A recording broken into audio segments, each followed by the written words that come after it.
ഇതപ്പാ കൊറേ നാളല്ലേ വേടന്റെ പാട്ട് പാടിയിട്ട് ഒന്ന് പാടുവോ പ്ലീസ്? കടലിലെ പറ്റത് കണ്ണീരിന്റെ മൗനത പറ്റത് കരയല്ല പറ്റത് കടലിന്റെ മക്കളാ കടലിന്റെ കരങ്ങളെ പറ്റത് കണ്ണീരിന്റെ മൗനത പറ്റത് കരയല്ല പറ്റത് കടലിന്റെ മക്കളാ കടലിന്റെ കട്ടിലത്തെ തന്റെ ഉമ്പടക്കാടത്തിന്റെ കോണൽക്ക പിളിച്ചോരുമ്പം അത് കടൽ കരമോ അറയിടയറുമോ ഈ വെള്ളത്തി മറയാകുമോ ഇതന്നെ വയത്തിരുനായക്കനും ഇതന്നെ വയത്തിരുനായവനും ഇത് എല്ലാ അതിവെള്ളത്തിനായവൻ ഇത് മറക്കടനോ ഇത് കടൽ കടനോ ബി ബി ബി കടലിലെ ബോയ് ബോയ് ബോയ് ആ ബി ബി ബി കടലിലെ ബോയ് ബോയ്. രേണുസുതിക്ക് ക്യാൻസർ ആണ് എന്ന വാർത്ത മലയാളികൾ എല്ലാവരും തന്നെ ഞെട്ടലോടെയാണ് കേട്ടത്. ആഴ്ചകൾക്ക് അല്ലെങ്കിൽ മാസങ്ങൾക്ക് മുൻപ് തന്നെ ഈ വാർത്ത പുറത്തു വന്നിരുന്നു. എങ്കിലും അത് ഒരു തെറ്റിദ്ധാരണയാണ് എന്ന രീതിയിൽ ആ വാർത്ത പോയിരുന്നു. രേണു തന്നെ ആ അസുഖം ആർക്കും വരരുത് എന്ന് പ്രാർത്ഥിക്കുന്നു എന്നാണ് അന്ന് പ്രതികരിച്ചത്. എന്നാൽ കഴിഞ്ഞ കുറച്ച് ദിവസങ്ങളായിട്ടാണ് തനിക്ക് ബ്രസ്റ്റ് ക്യാൻസർ ആണെന്നും അത് തൻ്റെ ഹാർട്ട് മസിൽസിലേക്കും ലങ്സിലേക്കുമെല്ലാം പകർന്നു എന്നും പടർന്നുകൊണ്ടിരിക്കുകയാണ്, താൻ 4th സ്റ്റേജിലേക്ക് കടന്നിരിക്കുകയാണ് എന്നും പറഞ്ഞുകൊണ്ട് രേണു രംഗത്തെത്തിയത്. വല്ലാത്തൊരു വേദനയോടെയാണ് ശരിക്കും പറഞ്ഞാൽ ഇത്രയും നാൾ പ്രാഗിയവരെല്ലാവരും ഇപ്പോൾ രേണുവിനെ വേണ്ടി പ്രാർത്ഥിക്കുകയാണ്. തനിക്ക് തൻ്റെ കുഞ്ഞിനെ ഓർത്ത് മാത്രമേ സങ്കടമുള്ളൂ. എൻ്റെ കുഞ്ഞിന് വേണ്ടി ഞാൻ ജീവിച്ചേ പറ്റൂ. എനിക്ക് പണം ഉണ്ടാക്കണമായിരുന്നു. അതിനുവേണ്ടിയാണ് ഞാൻ ഈ റീലുകളിലും ആൽബങ്ങളിലും ഒക്കെ അഭിനയിച്ചത്, ഈ ഉദ്ഘാടനങ്ങൾക്കും ഗൾഫിലും എല്ലാം പോയത്. എനിക്ക് പണം വേണമായിരുന്നു, എൻ്റെ ചികിത്സയ്ക്ക് പണം വേണം, എനിക്ക് എൻ്റെ കുഞ്ഞിനെ നോക്കാൻ പണം വേണം. പണത്തിന് വേണ്ടി തന്നെയാണ് ഈ 3 വർഷം താൻ ഇത്രയും പരിഹാസങ്ങളും ഇത്രയും ശാപവാക്കുകളും എല്ലാം കേട്ടിട്ടും താൻ മുന്നോട്ട് പോയതെന്ന് രേണു പറയുന്നു. ശരിക്കും ഇത്രയും ബോൾഡായ ഒരു സ്ത്രീ ഇനിയും അവർ മുന്നോട്ട് വരട്ടെ, ഇനിയും ജീവിക്കട്ടെ. രേണു ഇപ്പോൾ ആശുപത്രിയിലാണ്. നാളെ കീമോ തുടങ്ങും. എന്നാൽ രേണുവിനൊപ്പം കുടുംബം എല്ലാവരും ഉണ്ട്. എല്ലാവർക്കും ഒപ്പം നിൽക്കാൻ പറ്റില്ല. സഹോദരിയാണ് കൂടെ ഉള്ളത്, മകനും എല്ലാവരും വീട്ടിൽ തന്നെയാണ്. കുടുംബം എല്ലാവരും പ്രാർത്ഥനയിലാണ്. രേണുവിനെ കാണാൻ, രേണുവിനൊപ്പം നിൽക്കാൻ കിച്ചു വരണേ എന്ന് തന്നെയാണ് എല്ലാവരും പറയുന്നത്. അപ്പോൾ എല്ലാവർക്കും നമസ്കാരം. രേണുസുതിയാണ്. ഞാനിപ്പോൾ ഹോസ്പിറ്റലിലാണ്. നാളെ രാവിലെ 9 മണിയാകുമ്പോൾ എൻ്റെ കീമോ സ്റ്റാർട്ട് ചെയ്യും. അപ്പോൾ എല്ലാവരും എനിക്ക് വേണ്ടി പ്രാർത്ഥിക്കണം. ഞാൻ റിക്കവറാകാൻ പ്രാർത്ഥിക്കണം. എന്നെ ഓർത്തിട്ടല്ല, എൻ്റെ ഋതപ്പനെ ഓർത്തിട്ടാവും, കുഞ്ഞാണ്, അവനെ ഓർത്തിട്ട് എല്ലാവരും പ്രാർത്ഥിക്കണം. ഇപ്പോഴും എന്നെ ഞാൻ ചത്തുപോകട്ടെ എന്നൊക്കെ പറഞ്ഞ് കമൻ്റ് ഇടുന്നവരോട് എനിക്കൊന്നും പറയാനില്ല. അതിലുപരി എന്നെ ഇഷ്ടം പോലെ ആൾക്കാർ സ്നേഹിക്കുന്ന ഓർത്ത് ഒരുപാട് നന്ദി പറയുന്നു. So thank you so much. എല്ലാവരും പ്രാർത്ഥന ചോദിക്കുന്നു. എല്ലാവർക്കും നമസ്കാരം. ഇന്ന് ഞാൻ പിക്ക് ലൈൻ ഇട്ടതിന് നല്ല പെയിനുണ്ട്, വീട്ടിലുണ്ട്. മുഖത്തൊക്കെ പാടുണ്ടല്ലേ, അതൊക്കെ ഉണ്ട്, ഭയങ്കര പെയിനാണ്. അപ്പം സത്യം പറഞ്ഞാൽ ഈ കിടക്കയിൽ കിടക്കുമ്പോൾ അല്ലെങ്കിൽ വേദന കൊണ്ട് കിടക്കുമ്പോൾ ഞാനൊരു പാട്ട് പാടി ആശ്വസിക്കാറുണ്ട്. നിങ്ങൾക്ക് പലർക്കും ഈ പാട്ട് അറിയായിരിക്കും, എങ്കിലും ഞാൻ എൻ്റെ രീതിയിലൊന്ന് പാടാം. ഇങ്ങനെ വേദന അനുഭവിക്കുന്നവർക്ക് ചിലപ്പോൾ ആശ്വാസമാവുമായിരിക്കുമല്ലോ. ഞാൻ വലിയ പാട്ടുകാരിയൊന്നുമല്ല കേട്ടോ. രോഗമെന്നെ പീഡിച്ചൻ ദേഹം ക്ഷയിച്ചാലുമേ, രോഗമെന്നെ പീഡിച്ചൻ ദേഹം ക്ഷയിച്ചാലുമേ, വേഗം വരുമെന്നാഥൻ ദേഹം പുതുതാക്കിടാൻ, വേഗം വരുമെന്നാഥൻ ദേഹം പുതുതാക്കിടാൻ. യേശുവിനടിസ്ഥാനം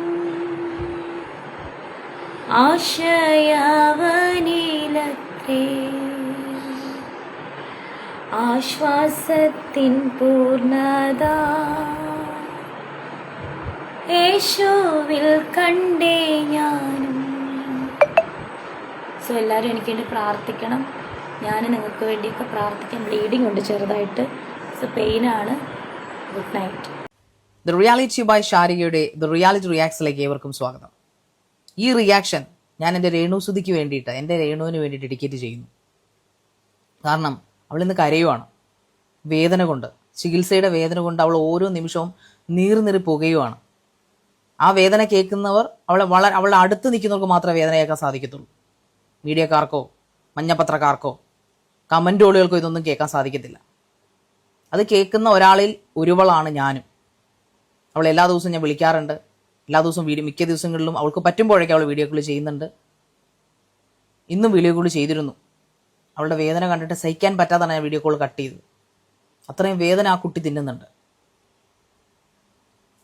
രേണുവിന് അസുഖമുണ്ടായിരുന്നെന്ന് രേണു എന്നോട് പറഞ്ഞിട്ടുണ്ട്. അതെനിക്ക് ലോകത്തോട് വിളിച്ച് പറയേണ്ട കാര്യം ഉണ്ടായിരുന്നില്ല. രേണുവിന് ഏറ്റവും അടുത്തറിയാവുന്ന ഈ സത്യങ്ങൾ അറിയാവുന്ന കൂട്ടത്തിൽ ഒരാൾ ഈ ശാരികയുമാണ്. ഹോട്ട് സീറ്റിന് ശേഷം ബിഗ് ബോസിൽ വന്ന് ഞങ്ങൾ നല്ല സുഹൃത്തുക്കളായി മാറി. അവർക്കെതിരെ വരുന്ന ആരോപണങ്ങൾക്ക് നീതിയെന്ന് തോന്നുന്നതൊക്കെ ഞാൻ സപ്പോർട്ട് ചെയ്തിട്ടുണ്ട്. അതിന് എന്നും കൂടുതൽ ആൾക്കാരും ആണും പെണ്ണും ഉൾപ്പെടെ എന്നെ വിമർശിക്കുകയാണ് ചെയ്തിട്ടുള്ളത്.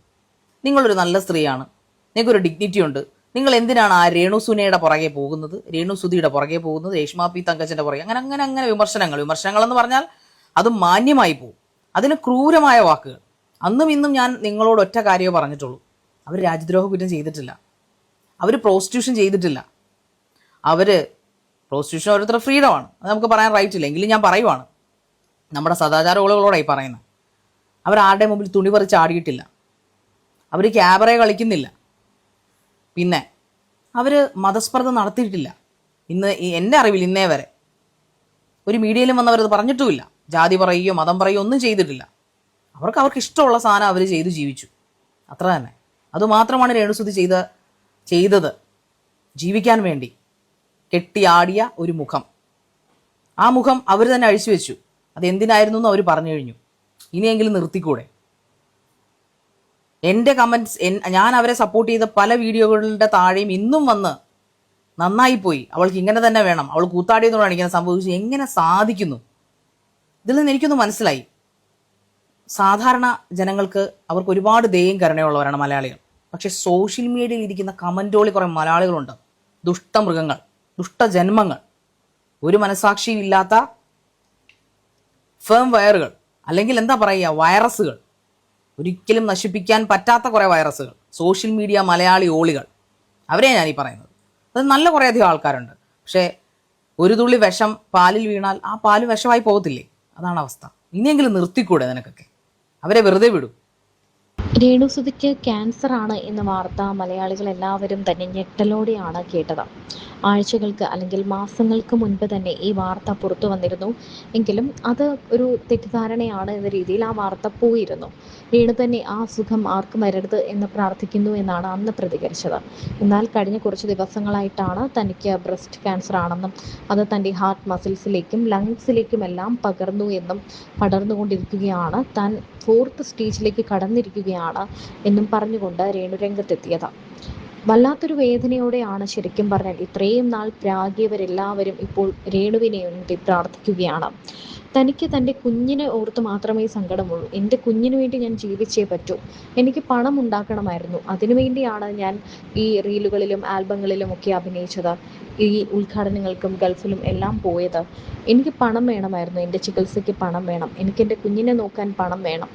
പണത്തിന് വേണ്ടി തന്നെയാണ് ഈ 3 വർഷം താൻ ഇത്രയും പരിഹാസങ്ങളും ഇത്രയും ശാപവാക്കുകളും എല്ലാം കേട്ടിട്ടും താൻ മുന്നോട്ട് പോയതെന്ന് രേണു പറയുന്നു. ശരിക്കും ഇത്രയും ബോൾഡായ ഒരു സ്ത്രീ, ഇനിയും അവർ മുന്നോട്ട് വരട്ടെ, ഇനിയും ജീവിക്കട്ടെ. രേണു ഇപ്പോൾ ആശുപത്രിയിലാണ്, നാളെ കീമോ തുടങ്ങും. എന്നാൽ രേണുവിനൊപ്പം കുടുംബം എല്ലാവരും ഉണ്ട്. എല്ലാവർക്കും ഒപ്പം നിൽക്കാൻ പറ്റില്ല, സഹോദരിയാണ് കൂടെ ഉള്ളത്, മകനും എല്ലാവരും വീട്ടിൽ തന്നെയാണ്, കുടുംബം എല്ലാവരും പ്രാർത്ഥനയിലാണ്. രേണുവിനെ കാണാൻ, രേണുവിനൊപ്പം നിൽക്കാൻ കിച്ചു വരണേ എന്ന് തന്നെയാണ് എല്ലാവരും പറയുന്നത്.